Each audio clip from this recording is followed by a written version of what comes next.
ہم اللہ کے جس راستے پر چل رہے ہیں اس میں محویت کیسے حاصل کریں؟ اس کی دو صورتیں ہیں۔ ایک چیز کو یا تو آپ رکھ سکتے ہیں یا خرچ کر سکتے ہیں۔ انسان ایک وقت میں ایک کام کرے، اسے پریفرنسز کا یا ترجیحات کا پرابلم ہے۔ سوال کرنے والا یہ کہنا چاہتا ہے کہ میری مصروفیت کو چھیڑے بغیر مجھے محویت کا فارمولہ بتایا جائے۔ محویت تب ملے گی جب آپ مصروفیت کو توڑ دیں۔ اگر مصروفیت عذاب ہو تو پھر محویت کا فارمولہ کام آئے گا۔ مصروفیت کو آپ توڑ دو اور چھوڑ دو اور اپنا راستہ لو۔ اپنی مصروفیت کو اپروو نہ کراؤ کہ ہم جس کام میں آلریڈی مصروف ہیں وہ بھی ہوتا رہے اور محویت بھی حاصل ہو جائے۔ دنیا میں کوئی کام نہ اچھا ہے اور نہ برا ہے، بلکہ انسان کی نیت اچھی ہوتی ہے یا بری ہوتی ہے۔ بندہ اگر بد ہو جائے تو کام بد ہو جاتا ہے، اور بندہ اگر نیک ہو تو وہی کام نیکی بن جائے گا۔ سڑک تو وہی رہتی ہے، صرف مسافر کا فرق ہے۔ اسی سڑک پہ چور چکار بھی پھرتے رہتے ہیں اور وہیں سے ولی اللہ بھی گزرتے ہیں۔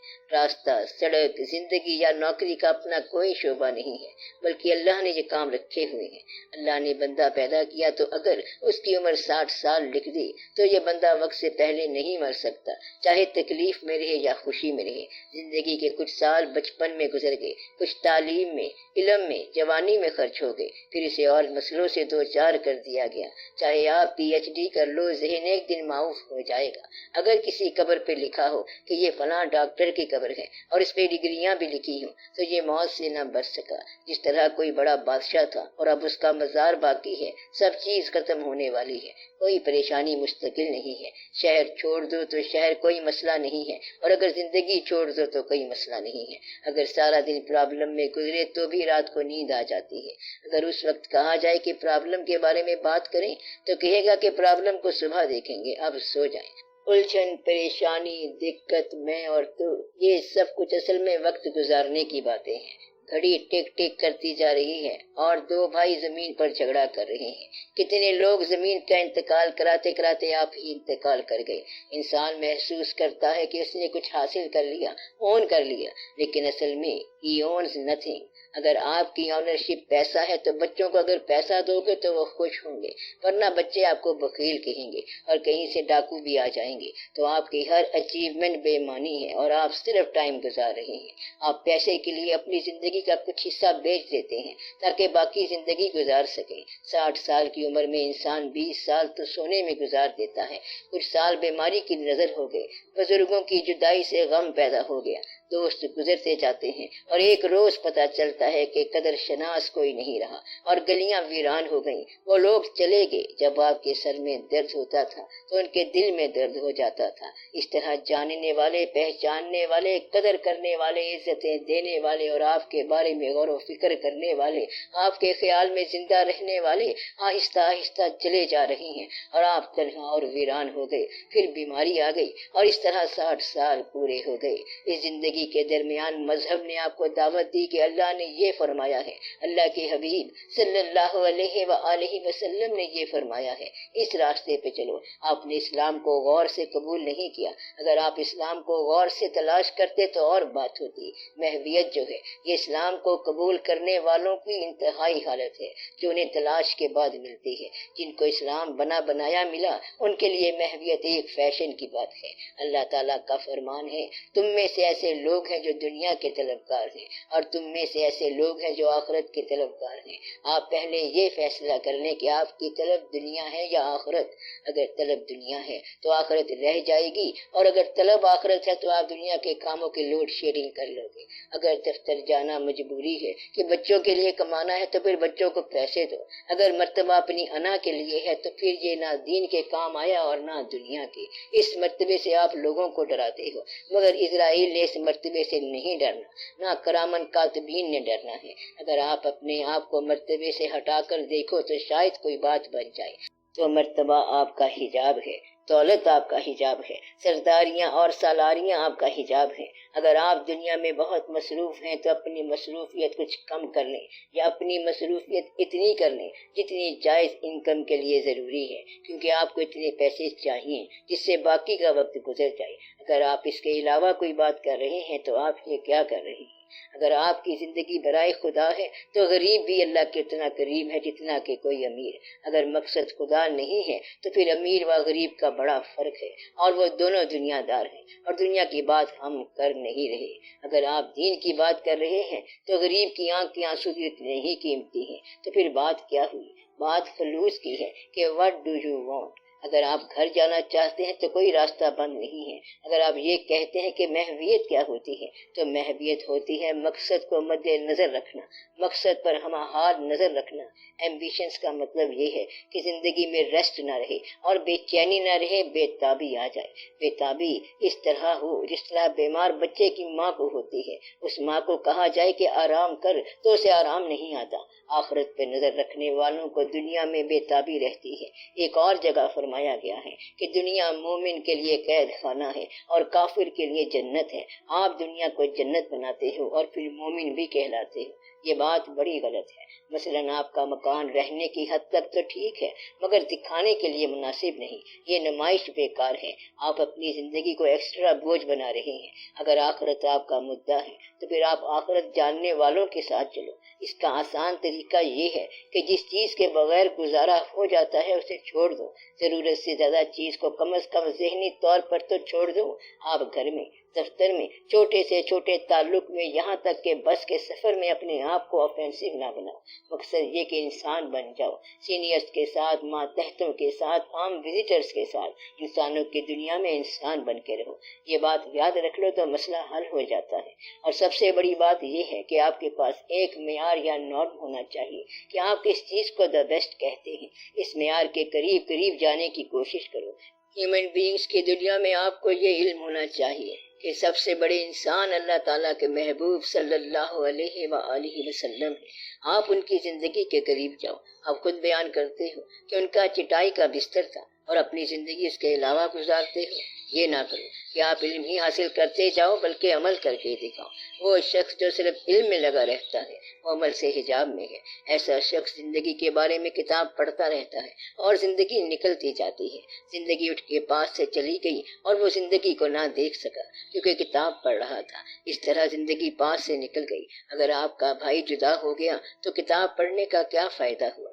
بھائی نے پیسے مانگے تھے یا زمین مانگی تھی مگر آپ نے نہ دیے اور بھائی کو جانے دیا۔ اسی طرح ابا کو جانے دیا، سب کو جانے دیا، اور پھر کہتا ہے کہ زندگی میں سرور نہیں آ رہا۔ تو سرور کیسے آئے؟ سرور تب آتا ہے جب آپ اپنے متعلقین کو خوش رکھو۔ اگر آپ اپنے سارے متعلقین کو اپسیٹ کر دو تو پھر بات کیا رہ گئی؟ اگر اپنا بیٹا ہی ناراض کر دو تو زندگی میں سرور کہاں سے آئے گا؟ آپ کہتے ہیں کہ یہ چھوٹی چھوٹی باتیں ہیں، ہمیں خدا کی بات بتائیں۔ تو خدا تو خود بندوں کی بات کر رہا ہے۔ قرآن پاک میں قوموں کا ذکر ہے، پیغمبروں کا ذکر ہے، آنے والوں کا ذکر ہے، جانے والوں کا ذکر ہے، اس زندگی کا ذکر ہے، زمین کا ذکر ہے، جنات کا ذکر ہے۔ پھر انسان کے لیے فرمایا گیا کہ ہم نے انسان کو پیدا کیا اپنے اظہار کے لیے، اور جب آدم کو تخلیق کیا تو حکم دے دیا کہ یعنی آدم کو سجدہ کرو، تو انہوں نے سجدہ کیا سوائے ابلیس کے جس نے غرور کیا اور وہ کافروں میں سے ہوا۔ اس طرح انسان کی کہانی شروع ہو گئی۔ آدم علیہ السلام پیدا ہوئے اور زمین پر امتیں پیدا ہوئیں، ان کو اللہ اور پیغمبر کا کلمہ پڑھایا گیا۔ تو اللہ تعالیٰ انسانوں کی زندگی میں اس قدر انوالو ہے، اس نے کہا کہ یہ پیغمبر ہے، اس کو ہم نے نامزد کیا، یہ کرامن کاتبین ہیں، یہ تمہاری زندگی ہے، زمین سے رزق تلاش کرو، رزق حرام نہ ہو، یہ تمہاری قبریں ہیں، یہ منکر نکیر ہیں، وغیرہ وغیرہ۔ اللہ کہتا ہے کہ رزق حرام نہیں ہونا چاہیے، حرام رزق کسی اور کا رزق لے جاتا ہے۔ اس طرح انسانوں پر ظلم ہو جاتا ہے۔ مت پوچھ کہ میں کس لیے محروم ہوا ہوں، یہ دیکھ کہ کیوں تجھ کو ملا حق سے زیادہ۔ تو اللہ تعالیٰ کیا چاہتا ہے؟ انسانوں کے مابین انصاف۔ اللہ کیا ہے؟ رحم، یعنی انسان کے ساتھ رحم کرے یا حسن سلوک کرے۔ مثلاً یعنی اگر جاہل بھی مل جائے تو اسے سلام کرو، یتیم کا حق نہ کھاؤ۔ اس طرح اللہ نے مخلوق کو مخلوق ہونے کے شعبے بتائے ہیں اور آپ اللہ کی بات کر رہے ہیں۔ آپ وہ شعبہ مانتے نہیں جو اللہ نے بنایا ہے۔ وہ شعبہ یہ ہے کہ انسان کا انسان پر حق ہے، مگر آپ دوسروں پر آگ اگلتے رہتے ہو۔ آپ کو اللہ نے آدم خاکی بنا کے بھیجا اور کوئی شرارت تو نہیں بنایا کہ دوسروں پر آگ پھینکتے جاؤ۔ تو یہ سب باتیں اللہ تعالیٰ نے انسانوں کو بتائی۔ اب اگر کوئی شخص انسانوں کو چھوڑ کر اللہ کے نام پر کوئی بات کرنا چاہتا ہے تو وہ آدمی ظالم ہے، وہ آدمی بڑا ظالم ہے جو عبادت میں لگا رہے اور انسانوں کی بات نہ کرے۔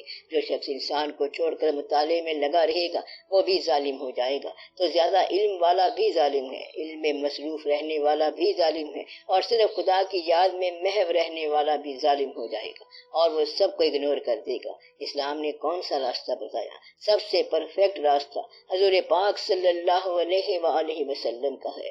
مثلا ایک روز آپ صلی اللہ علیہ وسلم نے سجدہ کیا اور آپ صلی اللہ علیہ وسلم کے اوپر ایک بچہ یعنی امام حسین علیہ السلام آ کر بیٹھ گئے اور آپ صلی اللہ علیہ وسلم نے سجدہ لمبا کر دیا۔ اس طرح بچے کو راضی کر لیا اور اللہ بھی راضی۔ اگر کوئی مر رہا ہے اور دوسرا نماز کے لیے وضو کر رہا ہے تو یہ بڑا ظالم شخص ہے، یہ استحصال پسند آدمی ہے جو اپنے بارے میں زیادہ خیال کرتا ہے اور اپنی عبادت کے بارے میں زیادہ خیال کرتا ہے، تخلیوں اور تنہائیوں میں رہتا ہے اور اپنے فرائض سے فرار کرتا ہے۔ تو آپ زیادہ محویت اختیار نہ کرو بلکہ زیادہ فرائض اختیار کرو۔ اگر کوئی شخص آپ سے ناراض ہے اور بے شک اس کو صرف غلط فہمی ہے تو آپ کا کام اس کی غلط فہمی دور کرنا اور اس کی خرش دور کرنا ہے، چاہے اس نے خود ہی بنا لی ہو۔ جب کسی کی ناراضگی میں آپ کا نام آئے تو وہ آپ کی ذمہ داری بن جاتا ہے، اگر کسی کی تکلیف میں آپ کا نام آ جائے تو آپ کی ذمہ داری ہے، اگر کوئی شخص آپ کے سچ سے پریشان ہے تو بھی وہ آپ کی ذمہ داری ہے، اگر آپ کی تبلیغ سے کوئی دکھی ہے تو وہ آپ کی ذمہ داری ہے۔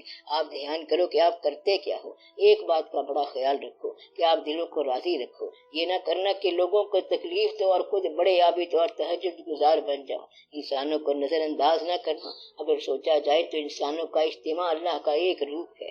بزرگ کہتے تھے کہ اگر اللہ تعالیٰ کی سمجھ نہیں آتی تو ایک کام کرو کہ اپنے علاوہ جتنے وجود ہیں ان کو اللہ کہہ لو اور پھر اللہ کی خدمت کرو، انہیں پریشان نہ کرو، اور یہ دیکھتے جاؤ کہ اللہ نے کوئی چیز باطل پیدا نہیں کی، یہ سب تیرے مالک کی تخلیق ہے۔ تخلیق میں اگر تو کسی چیز کو زخمی کر رہا ہے تو اپنے خالق کو offend کر رہا ہے۔ اس طرح سکون نہیں ملے گا۔ جس نے کسی کا سکون قلب برباد کیا اس کو سکون نہیں ملے گا، وہ سکون سے محروم ہو گیا۔ آپ اپنے آپ کو ایسا بناؤ جیسے کہ آپ نہیں ہو۔ اگر آپ کے چلے جانے سے لوگوں میں ایسا خلا پیدا نہیں ہوا کہ وہ آپ کو یاد کرتے جائیں تو پھر آپ نے کیا کمائی کی؟ یہاں اپنا جائزہ لو اور اپنے گرد و پیش کا جائزہ لو۔ آپ پر اللہ کا فضل ضرور ہے اور اللہ کا فرمان ہے کہ چھوٹی چھوٹی چیزوں کا خیال رکھو، یہاں تک کہ کوئی بچہ بھی آپ سے offend نہ ہو جائے۔ کسی کو offend نہ کرنا آپ کے فرائض میں شامل ہے۔ اس طرح زندگی آسان کر لو، مصروفیت کم کر لو، صرف ضروری مصروفیت کا کام کر لو۔ اس کے علاوہ آپ جو کام کر بیٹھے ہو وہ آخرت میں رکاوٹ نہ بنے۔ جو محبت کر بیٹھے اس کے لیے کوئی رکاوٹ نہیں ہوتی، رکاوٹ ایک بہانہ ہے۔ نماز پڑھنے والوں سے پوچھو کہ کتنا وقت لگتا ہے تو وہ کہیں گے کہ 5 نمازوں کے لیے زیادہ وقت نہیں لگتا، اور جو نماز نہیں پڑھتا وہ کہتا ہے زندگی میں اتنا وقت نہیں ہے، اور خود تاش کھیلتا رہتا ہے یا ویڈیو دیکھتا رہتا ہے۔ ایسی مصروفیت میں وہ وقت ضائع کر رہا ہوتا ہے اور کہتا ہے ٹائم نہیں ہے۔ دراصل اس کے اندر پریفرنس نہیں ہے، ترجیح نہیں ہے۔ اگر آپ اپنی ترجیحات درست کر لیں تو آپ کے پاس ٹائم ہی ٹائم ہے۔ دنیا بری نہیں ہے اور دنیا کی مصروفیت بری نہیں ہے، صرف نیت بد نہیں ہونی چاہیے۔ اگر ایک آدمی اچھی نیت کے ساتھ دفتر جاتا ہے تو وہاں بھی ولی ہوگا۔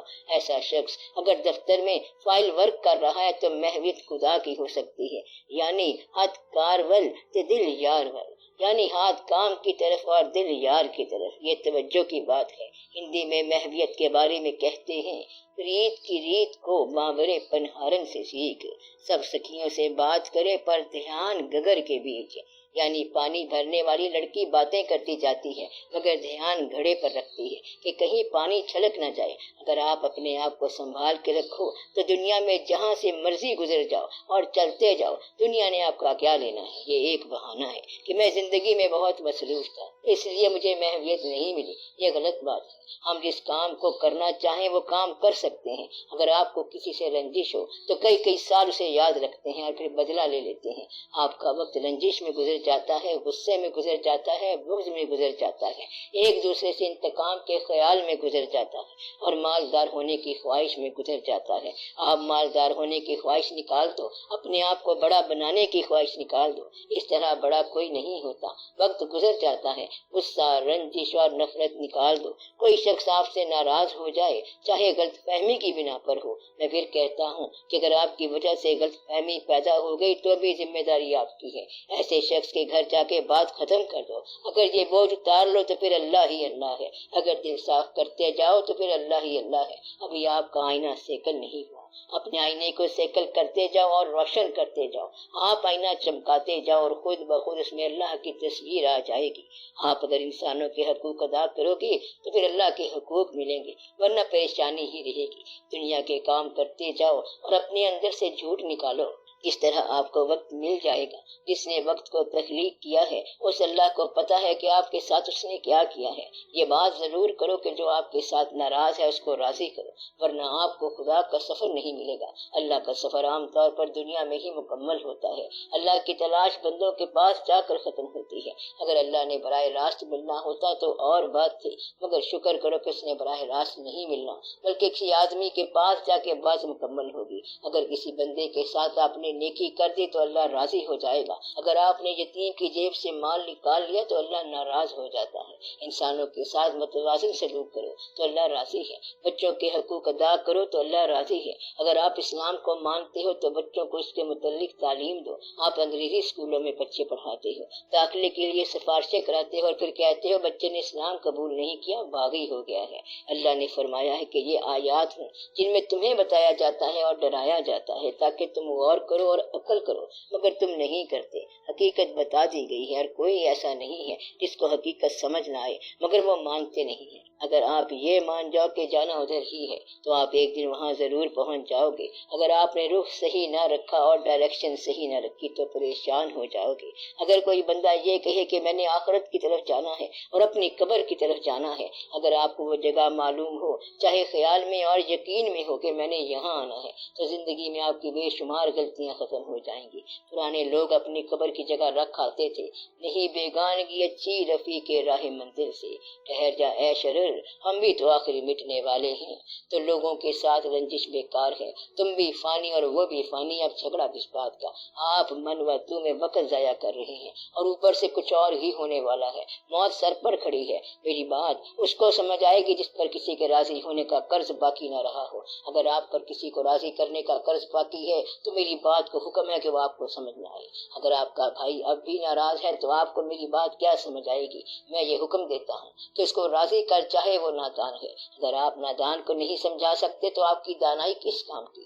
زندگی کو کتابوں سے نہ ڈھونڈنا، اس طرح زندگی پاس سے گزر جائے گی، آپ کے ہاتھوں کے طوطے اڑ جائیں گے اور پھر آپ زندگی کو تلاش کرتے پھریں گے۔ اس سے پہلے کہ زندگی آپ سے رخصت ہو، آپ زندگی کی قدر کرو۔ ایسا نہ ہو کہ آپ اپنے اصلی بھائی کو رخصت کر کے پھر لوگوں میں نقلی بھائی بناتے پھرو۔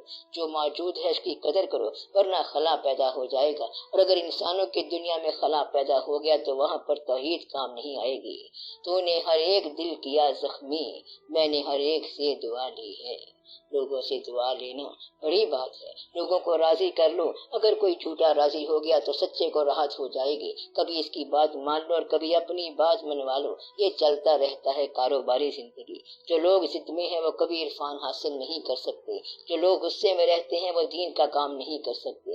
دین کا کام وہ کر سکتا ہے جو بچے کی طرح معصوم ہو جائے اور بھولا ہو جائے، اس میں انا نہیں ہوتی۔ انا جو ہے یہ حجاب ہے، اگر اس حجاب سے نکل جاؤ تو آگے دین ہی دین ہے۔ ایسے میں مصروفیت کے جال سے بھی نجات ملتی ہے اور محویت بھی ملتی ہے۔